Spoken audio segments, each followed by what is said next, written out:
అడగాలని అడిగాను. అండ్ మంగళవారం సినిమా ఎట్లా అయ్యింది సార్? దాన్ని ఇన్స్పైర్ చేసిన స్టోరీ మీ వెనుక బిహైండ్ సీన్స్. మంగళవారం అనేది నువ్వు అసలు అదంతా కంప్లీట్ డార్క్ థింగ్స్. ఇప్పుడు మీకు చెప్పాలంటే అవి మూవీ కూడా అటువంటిదే కదా. కానీ నాకు RX100 కన్నా ఎక్కువ పేరు తీసుకొచ్చిన సినిమా మంగళవారం. అది నేను డైరెక్టర్గా, నేనే స్టోరీ రైటర్గా, లేకపోతే నేనే ప్రొడ్యూసర్గా, ఇవన్నీ పక్కన పెడితే నేను ఒక ఆడియన్గా కూడా బాగా ఎంజాయ్ చేసా సినిమాని. థియేటర్కి వెళ్ళి నేనే చూస్తా, అసలు ఒక్క క్షణం తీసింది నేనే అని కూడా మర్చిపోయి ఎంజాయ్ చేశాను నేను మంగళవారాన్ని. అది నాకు ఫుల్ సాటిస్ఫైడ్ సినిమా అది. అండ్ దాని గురించి మాట్లాడిన చాలా థింగ్స్, దాని గురించి కూడా ఎప్పుడు రిలీజ్ తర్వాత కూడా నేను ఎప్పుడు ఎవరిని పెద్ద కలవలే, మాట్లాడాల్సిన అవసరం కూడా రాలేదు ఎక్కడ. నేను పెద్ద డబ్బా కొట్టుకునే టైప్ కూడా కాదు. నేను మళ్ళీ వేరే థాట్స్ మీదకి వెళ్ళిపోయా అది. కానీ ఆ సినిమా ప్రాసెస్ అంతా వేరే ఇలా జరిగింది. అది కంప్లీట్ నాకే తెలుసు, ఎందుకంటే సినిమాకి అన్ని నేనే ప్రొడ్యూసర్ని, వాళ్ళతో డైరెక్టర్ని, స్టోరీ రైటర్ని.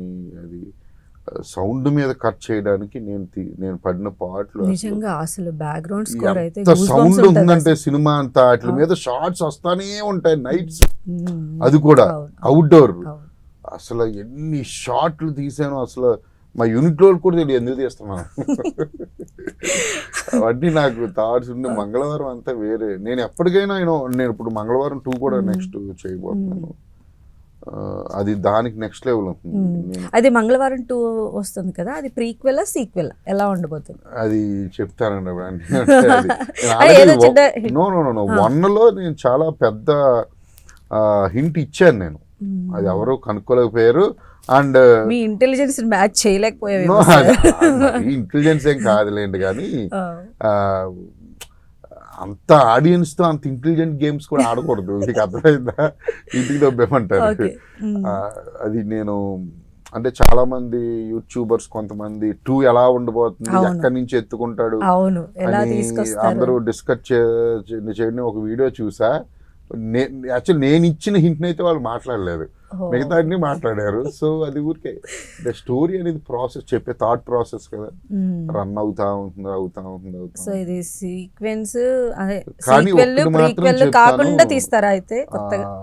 అన్నీ ఉంటాయి. నేను సూపర్ న్యాచురల్ క్యారెక్టర్స్ ఉంటాయి, హారర్, వెరీ రియలిస్టిక్. అండ్ అసలు అది ఎవ్వరూ భయపెట్టలేనంతగా భయపెడతాను వాతావరణం. అంటే మాకు అనిపిస్తుంది అది ప్రీక్వెల్, ఎస్పెషల్లీ ఆ 18వ శతాబ్దపు తర్వాత మాట్లాడుకుంది. ఎవరు నేను ఎప్పుడు చెప్పలే అలా. మాకు అనిపించింది సార్, మీరు ఏమంటారు దీనిపైన?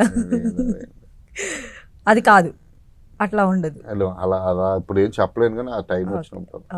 ఓకే. అయితే అంతా ట్రిప్పింగ్ అంతా శ్రీనివాసరావు మొత్తం అంతా ఫోకస్ ఇటువైపు పెట్టారా? అయితే మంగళవారం సినిమాకి సంబంధించి అందరూ ఏంటంటే ఇట్లా అలా అనుకున్నటువంటి సినిమా కదా. సో సేమ్ అదే ఎగ్జాస్టేషన్, అదే థ్రిల్లింగ్ ఎలిమెంట్స్, అదే ఇంపాక్ట్ ఇందులో కూడా కంటిన్యూ చేసే ఛాన్సెస్.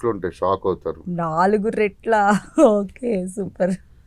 ఇది వేరే, ఇది హారర్ అంతా వేరే. అసలు భయపడతారు.